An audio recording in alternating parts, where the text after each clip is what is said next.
Hello everyone, কেমন আছেন সবাই? আমি একটুও ভালো নেই। এই বর্ষাকালে গাছগুলো নিয়ে খুব চিন্তায় আছি। ওইদিকে জানালায় না খুব পিঁপড়ে হয়েছে, তাই সব গাছ এই একসাথে রাখতে হলো। আচ্ছা, এই কয়েন গাছ কি এত লেটেই বাড়ে? আপনারা জানলে জানাবেন। এদিকে আমার দেখুন জবা তো ফুটেছে, কিন্তু পিঁপড়ের জ্বালায় অস্থির, একদিকে খেয়েও নিয়েছে।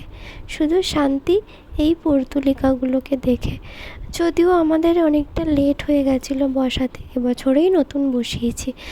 একদম বর্ষার আগে বসালে বোধহয় ঠিক হতো। তো যাই হোক, এদিকে এই চন্দ্রমল্লিকা গাছগুলোকে শুধু তুলছি আবার রোদে দিচ্ছি, এই করতে হচ্ছে। এই দেখুন আমার আগে কি ছিল আর এখন কি হয়ে গেছে, একটা গাছে ফুল নেই। জানি না কেন, বর্ষায় সবারই কি এরকম হয়?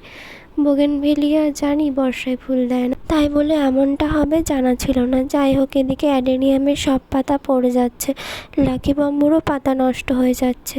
আজ এইটুকু, পরের ভিডিওতে দেখা হচ্ছে।